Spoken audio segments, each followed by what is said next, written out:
बेटा, कुछ खाने को है तो दे दो ना, मैं बहुत दिनों से भूखा हूँ। अगर कुछ रोटी मिल जाए तो मेरी 2 वक्त की व्यवस्था हो जाएगी बेटा। अच्छा, तो ये एक चोर फिर आया, साधु के रूप में आया है, अभी बताता हूँ इसे। मदन साधु को पकड़ लेता है। अरे बेटा, ये तुम क्या कर रहे हो? बेटा मुझे छोड़ दो, मुझे क्यों पकड़कर बांध दिया है? मैं समझता हूँ तुम एक चोर हो और साधु के रूप धर करके आए हो। अब बेवकूफ नहीं रहे, हम समझदार हो गए हैं। तुम्हें अब इसकी सजा मिलेगी। अब पूरे 10 दिन तुमको बांध कर रखेंगे, तब समझ में आएगा कि चोरी करना क्या होता है। ऐसा तुम क्यों कर रहे हो बेटा? मैं सच्चा साधु हूँ, मैं तपस्या से लौटा हूँ, मुझे बहुत दिनों से भूख लगी है, मैं भिक्षा की तलाश में तुम्हारे गाँव में आया हूँ, तुम ऐसा मत करो। लेकिन मदन उनकी एक नहीं सुनता।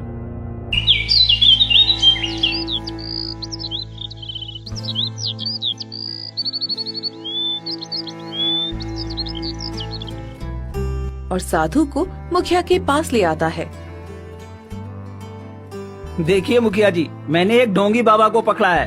अच्छा, तो इस चोर की इतनी हिम्मत हो गई जो एक साधु का रूप धारण करके आया है। ये साधु नहीं है, ये ढोंगी है, ये चोर है। इसे पेड़ से बांध दो और जैसे हमने उस व्यापारी को बांधा था ना, उसी तरह इसे पूरे 10 दिन तक बांध कर रखो। इसकी सारी अकल ठिकाने आ जाएगी। तुम लोग ये ठीक नहीं कर रहे हो, तुम लोग बहुत गलत कर रहे हो। मैं चोर नहीं हूँ, मुझे जाने दो। अगर रोटी नहीं दे सकते तो कम से कम मुझे जाने दो। ये तुम लोग क्या अनर्थ कर रहे हो?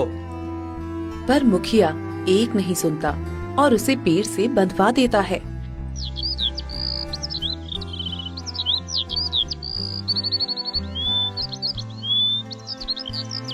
इसी तरह 4 दिन बीत जाते हैं। साधु का हाल बिगड़ता जाता है।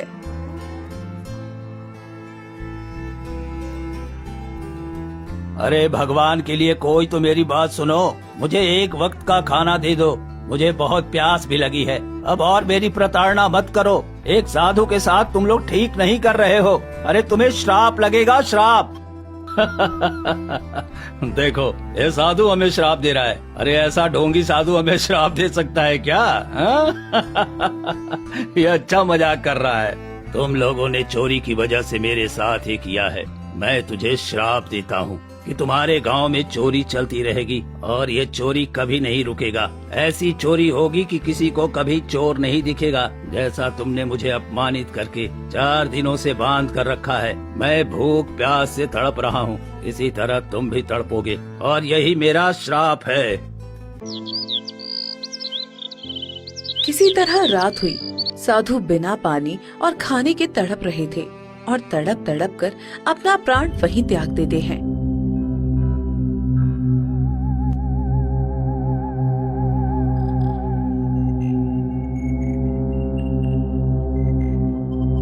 अगली सुबह गांव के लोग जुटे। ये क्या मुखिया जी, ये साधु तो मर गया, कहीं हमने कुछ गलत तो नहीं कर दिया है? अरे इसमें हमारी कोई गलती नहीं है, ये बूढ़ा था इसलिए मर गया। जाने दो इसे, जंगल में फेंक आओ, नहीं तो ये बदबू करने लगेगा। मैं अभी साधु को जंगल में फेंक आता हूँ। मदन और कुछ गांव वाले साधु को ले जाकर जंगल में फेंक देते हैं।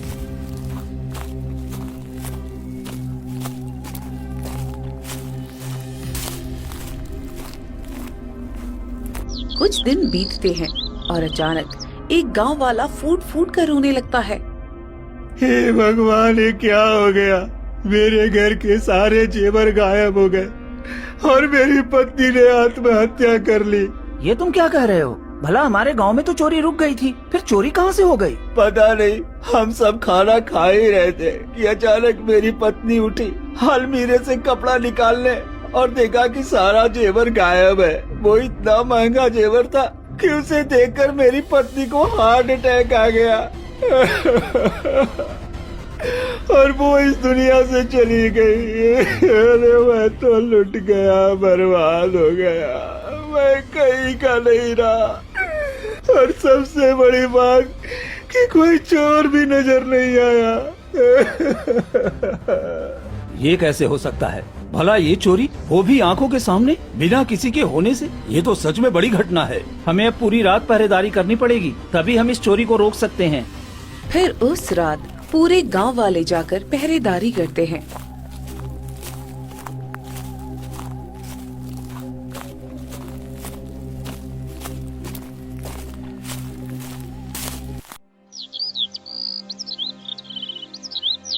फिर सुबह होते ही मदन जोर जोर से रोने लगता है। ये क्या हुआ? मेरे घर के सारे अनाज चोरी हो गया, जबकि मैं पूरी रात पहरेदारी कर रहा था। ये कैसे हो गया? अरे ये कैसे हुआ? तुम तो पूरी रात पहरेदारी कर रहे थे, फिर अनाज कैसे गायब हो गया? ये क्या हो रहा है? पहले जैसी चोरी फिर से शुरू हो गई, लेकिन इस बार तो चोरी कुछ रहस्यमयी तरीके से हो रही है। सभी लोग दरवाजे पर पहरेदारी दे रहे हैं और घर के अंदर चोरी हो जा रही है। अरे मुखिया जी, मैं तो लूट गया, बर्बाद हो गया। मेरे सारे कपड़े चोरी हो गए, घर में एक भी कपड़ा नहीं बचा। ये क्या हो रहा है? अब तो अनाज के साथ साथ कपड़े भी चोरी होने लगे हैं। ये क्या, तुम्हारे घर से भी कपड़े चोरी हो गए? ये कैसे हो सकता है? ये चोरी रुकने के बजाय और क्यों बढ़ रही है? तभी मुखिया की पत्नी हेमलता भागते हुए आती है। अरे जी, आप यहाँ हैं। हमारे घर की सारी तिजोरी खाली है, अनाज की बोरियां एक भी नहीं है, और ऊपर से सारे गहने भी गायब हैं। ये क्या हो रहा है? हम तो बर्बाद हो गए हैं जी। ये तुम क्या कह रही हो हेमलता? ये तो बहुत बुरा है। हमारे गांव में एक साथ इतनी चोरी कैसे हो सकती है? मुखिया जी, कुछ कीजिए ना। ये तो सच में परेशानी वाली बात है। एक दिन में इतनी सारी चोरी कैसे हो गई मदन? कुछ ठीक नहीं लग रहा है मुझे। अब हम लोगों को दिन रात जाकर पहरा देना होगा। ठीक है, तो आज से पूरे गांव में कोई नहीं सोएगा, सब अपने अपने सामान की पहरेदारी करेगा। फिर पूरे गांव वाले डर के मारे दिन रात जाकर पहरेदारी करते हैं, लेकिन चोरी लगातार बढ़ती ही जाती है और दिन दहाड़े भी चोरी होने लगती है। इसी तरह कई दिन बीत जाते हैं, मगर चोरी रुकने का नाम ही नहीं ले रही थी। हे भगवान, अब मैं क्या करूं? हमारे गांव की स्थिति तो बहुत बिगड़ गई है। एक महीने के अंदर ही खाने के लिए एक भी अनाज नहीं बचा पूरे गांव में, और सभी बच्चे भूखे प्यासे हैं। मैं क्या करूं? मैं गांव का मुखिया होकर भी किसी के लिए कुछ नहीं कर पा रहा हूं। मुखिया जी, मुझे तो लगता है कहीं वो साधु महाराज का दिया हुआ श्राप ही तो नहीं लग रहा है। अब हम क्या करें? कुछ समझ में नहीं आ रहा। सभी परेशान रहते हैं और कुछ दिन बीतते हैं और गांव की चोरी लगातार बढ़ती जाती है। एक दिन मदन और मुखिया चौपाल पर बैठकर पहरेदारी कर रहे थे।